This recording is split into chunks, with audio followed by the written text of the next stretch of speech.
how he contributed. I was so happy for him. Rebounded with two hands. You know, if you ask me, he moved by all the other bigs. That's my opinion, but now he's got to be consistent with it. But, you know, he rebounded, he tried. You know, I was just proud of him.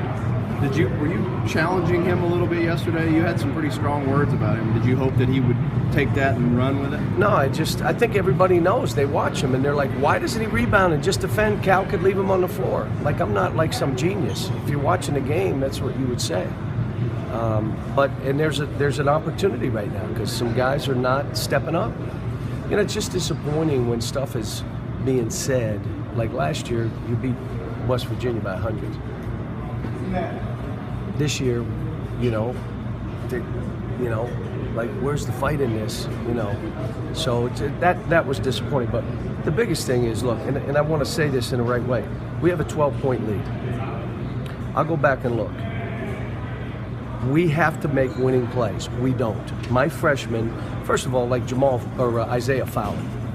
I'm yelling the whole time, give him space, don't foul, give him space. And he pushed up, did exactly the opposite of what I said. Foul, 2 points, okay. Jamal Murray made about 5 plays. The lefty throw, the jump ball, the missile from nearly half court. And he thought the corner 3 was the one that hurt us. No, it wasn't. We would have never needed that. But here's what's happened for him and Isaiah. Because I got a couple other guys no-showing us, I'm expecting them to be 23-year-old winning basketball players who are 19 and aren't ready for this. But they're going to have to grow up fast if we're going to, you know, take this thing and where it needs to go. How much guts do you think Tyler showed down He was the good. stretch? He was good. He was really, you know, he's a competitor. Probably needed to get him out a little bit, you know, but well, you know, you get it up to 12, okay, we're ready to bust this open, and then it's just like 3 plays. Just so you know, number 1 and 2, all we said was did not make them drive the ball, make them score 2s. Do you understand we gave them 4 threes that they made all 4 during that stretch? 2 of them by a freshman, 1 of them by Alex. 1 of them was a bank, okay. That happens, okay? But the other 3, you gave them a 3. Why did you do that? Well, again, winning basketball, knowing what we need to do. How big of an alarm should this sound when you feel it? It's January. What's the date today? 16th. We're fine. I'm not worried about it. I just want to make some changes to see if guys will respond, like, and fight. What We got to make some kind of changes. change? You know, just let other guys play more. Just say, let this guy play more. You don't deserve the minutes, let somebody else play. I thought Michael Mulder was really good today, too. I thought Michael did.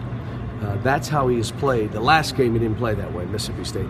But now he went out and just said, I got nothing to lose. I'm going to fly and run around. And he did. He did.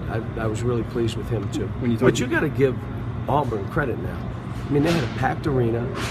Those kids got down 12 and never stopped.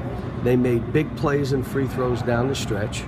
I mean, you know, they're like a typical team that's jacked up to play us, and got to give them credit. How well do you think you guys defended Canty in the first half, and why did it go away? We gave 6 threes up in the first half, and that's why they were in the game. We gave up 6 threes, and some of them we just had hands down. But you know, again, I'll have to look at the tape to see where he really hurt us. But, you know, he banks a 3. You can't say anything about that. And, you know, some other stuff that he did. And, you know, but it was a good win for them in a tough loss, a road loss.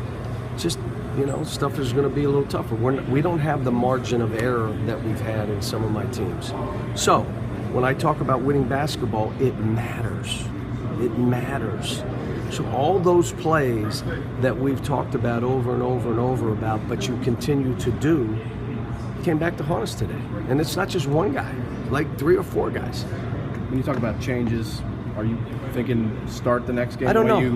We got time. They're going to have Rose? tomorrow off. We'll come back Monday. And the other thing is we got to go back to football practice. All this stuff about the rules, like we're not going to put hands on, we're not going to hip check, it's done. So they didn't have the stomach to continue it. So we're just going to go back to like I did in 2013. where we just said, put on the football helmets and let's go. I mean, the games, they're physical again. Now you drive and you get hip checked. That is an automatic foul. Could be on us too. Those are all fouls. Today, there are other games I'm watching. I'm not just saying this game. All the games I'm watching. Games are back to being like they were. And how much does that hurt you when you don't have an inside game? Well, it hurts you when you're not physical? prepared for that, when you're not practicing that way. So what you do is you just go back to practicing that way. Just forget about worrying about fouls. Get up and play them, hit them, and cutters. And all right, I got to go, guys. Thank you. Thank you.